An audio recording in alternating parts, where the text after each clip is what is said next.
ৰূপিকুণী সভ্য মোৰ ভৰিৰ তলুৱাৰ যোগ্য নহয় কিন্তু সেই সভ্য হ'ল আজি অযোধ্যাৰ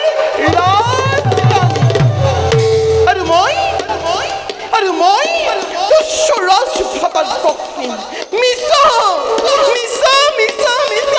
সকলো মিছা ৰাণী খাবলৈ এদিনৰ কাৰণে খনেও মই ৰাজৰাণী হ'ব নোৱাৰিলে মোৰ জীৱন কেতিয়াও সাৰ্থকে হ'বই নোৱাৰে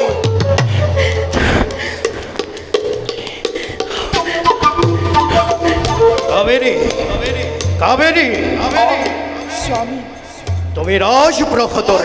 নিমন্ত্ৰণ ৰক্ষা নকৰি ইয়ালৈ গুচি আহিলা কিয় নাহি কিয় স্বামী নাহি কিয় ৰাণীৰ ৰাখিবিলাকে বিভিন্ন অলংকাৰ পৰিধান কৰি মোক তাচ্ছিল্য ভৰা কথা শুনাই অভ্যৰ্থনা কৰিবলৈ আহে মোৰ কি লাজ নাই মই কি তাৰ অৰ্থ বুজি নাপাওঁ তুমি ভুল বুজিছা কাবেৰী মহাৰাণী সভ্য কি ধাতুৰে নিৰ্মিত তাক তুমি নাজানা কাবেৰী এই সকলোবিলাক ভগৱানৰ অবিচাৰ নহ'লেনো বাৰু কওকচোন মোক কি ৰাণীৰ এখনে শোভা নকৰিলেহেঁতেন নে সভ্যতকৈ মই কিহত সৰু ৰূপত নে গুণত নিজৰ অৰ্থ সম্পত্তিক লৈ সন্তুষ্ট থাকিবলৈ শিকা কাবেৰী এই সকলোবোৰ ভগৱানৰ দয়া কথা ক'বলৈ আহিছে ভগৱানৰ দয়া নহয় কি কোৱা কাবেৰী ভালদৰে ভাবি চোৱা কাবেৰী এদিন তুমি ক'ত আছিলা আৰু আজি তুমি ক'ত পালাহি দুবেলা দুমুঠি মই অন্নৰ বাবে ৰ'দ বৰষুণ শিৰলৈ কি যে হাহাকাৰ কৰিছিলো এদিন যিদিনাই তুমি মোৰ এই শূন্য কুটিৰ তোমাৰ লাৱণ্যতাৰে আলোকিত কৰিলা সেইদিনাই কাবেৰী সেইদিনাই মই মনে মনে কৰিলো প্ৰতিজ্ঞা মোৰ এই জৰাজীৰ্ণ প্ৰজাক মই ৰাজপ্ৰসাদত কৰিম পৰিণত আৰু আজি চোৱা কাবেৰী ভগৱানে কত দিনৰ মূৰত ভগৱানে আমালৈ মূৰ তুলি চাইছে কাবেৰী হ'লেও স্বামী মোৰ মুখত ইমান সহজতে হাঁহি নোলায় এগৰাকী তুচ্ছ ৰাজভাতা পত্নীৰ মুখত সহজতে হাঁহিয়ে শুবা নাপায় ৰাণীৰ সেই অনন্ত ঐশ্বৰ্য মই নিজ চকুৰে দেখি আহিছো কিন্তু এই দুখীয়া ৰাজভাতাৰ গৃহত মই জেনিয়ে চাওঁ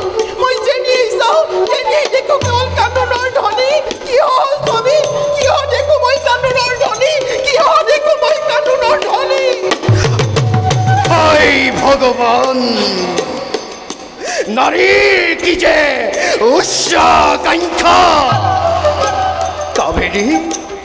ভালদৰে ভাবিছো কাবেৰী আছিলা এদিন তুমি পূৰ্ণ কুটিৰত আৰু পালাহি আজি এই ৰাজপ্ৰসাদত এই ৰাজপ্ৰসাদৰ শত নাৰীয়ে তোমাৰ শৰণ সেবিছে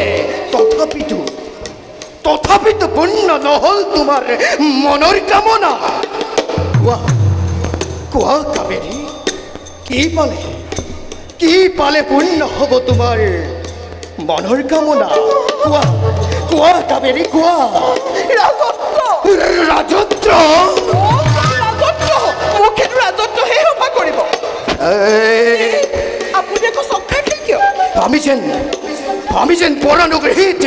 আমাকে ৰাজত্ব কৰে দিব কাবেৰী ৰাজত্ব কোনোবাই কাৰোবাৰ হাতত তুলি দিব পৰা বস্তু নেকি আপুনি বীৰ আপোনাৰ পদ ঘৰতে বসুধা বিদীৰ্ণ হ'ব পাৰে আৰু তেনেস্থলতে সামান্য এখন ৰাজ্য জয় কৰিব নোৱাৰে কাবেৰী ৰাজ লগা নাই আপোনাৰ মোৰ তলত আপুনি আপোনাতকৈ ৰজা হৰিশ্চন্দ্ৰ কোন গুণেই কিহত শ্ৰেষ্ঠ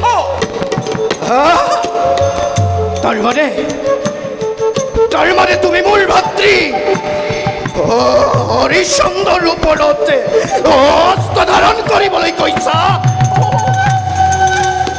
মই তাকে কৈছো এই কাবেৰী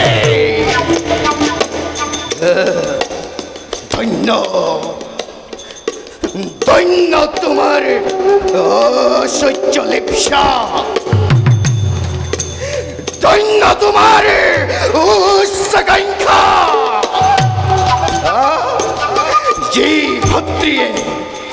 যি ভাতৃয়ে মোক কোনোদিন ভিত্ৰ বুলি নকৰিলে জ্ঞান সেই ভাতৃৰ বিৰুদ্ধে আজি তুমি মোক অস্ত্ৰ ধাৰণ কৰিবলৈ কৈছা কাবেৰী মন্ত্ৰী ৰঘুদেৱৰ কন্যা হৈ তুমি ইমান হীন ইমান নীচ এই গুচি যোৱা কাবেৰী গুচি যোৱা তুমি মোৰ সন্মুখৰ পৰা নকৰিবা এনে কথা মোৰ সন্মুখত দ্বিতীয়বাৰ উচ্চাৰণ মন্ত্ৰী ৰঘুদেৱে শুনিলেও তোমাক তেওঁ তৰুৱালে দেখান্তিত কৰিবলৈ কুণ্ঠাবোধ নকৰিব কাবেৰী জানো সেই কথা মই ভালদৰে জানো কিন্তু আপুনিও জনা উচিত তাকে বৃত্তি কৰিবলৈ কাবেৰীৰ কেতিয়াও জন্মগ্ৰহণ কৰা নাই কাবেৰী মোৰ কপালত লিখা আছে মোৰ কপালত লিখা আছে মই হেনো ৰাজৰাণী হওঁ স্বয়ং বিধাতাই যেতিয়া বিধিলিপি অংকন কৰিব পাৰিছে তাক সফল কৰিব পৰা শক্তিবোৰ হাততেই আছে তাৰ মানে তুমি এইবাৰ এই পৰীক্ষা কৰিব খুজিছা নহয় জানো কাবেৰী উপায় নাই আপুনি মনত পেলাওকচোন আপোনাৰ গৃহলৈ যিদিনাখন মোক প্ৰৱেশ কৰাই আনিছিল তেতিয়াতো আপুনি মোক কথা দিছিল কাবেৰী মন প্ৰাণ সপিনী হ'লেও তোমাৰ সকলো মনোকামনা মই পূৰ্ণ কৰিম কাবেৰী এতিয়া ক'ত গ'ল তুমি দিয়া সেই উচ্চাকাংক্ষা বুজিলো এতিয়া মানে মোৰ সেই অতীতৰ লম্বন্য সকলোবিলাক পৰি গৈছে নহয় কাবেৰী নহয় কিন্তু মনত ৰাখিব আপুনি যদি ৰজা হৰিশ্চন্দ্ৰৰ ভয়ত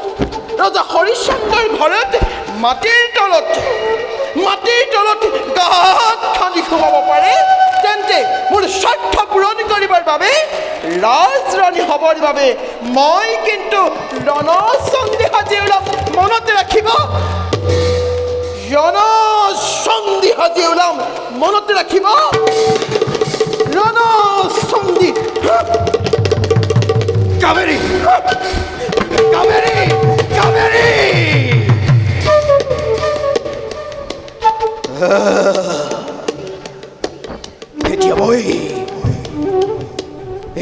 এতিয়া মই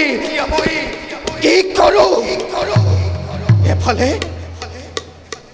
মোৰ স্নেহৰ ভাতৃৰ স্নেহৰ মৰম আৰু আনফালে মোৰ পত্নীৰ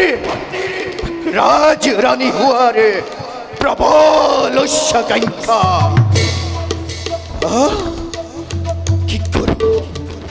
কি কৰো মই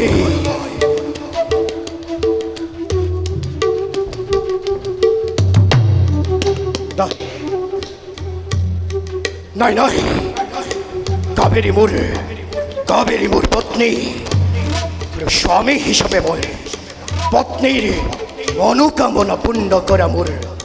প্ৰথম কৰ্তব্য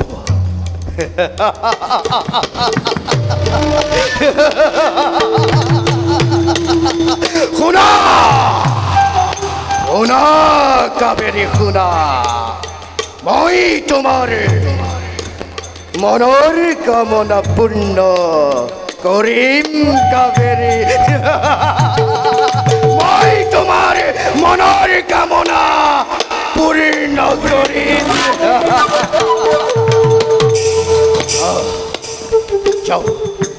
এই বিষয়ে মই সেনাপতি দেৱব্ৰতৰ লগত মই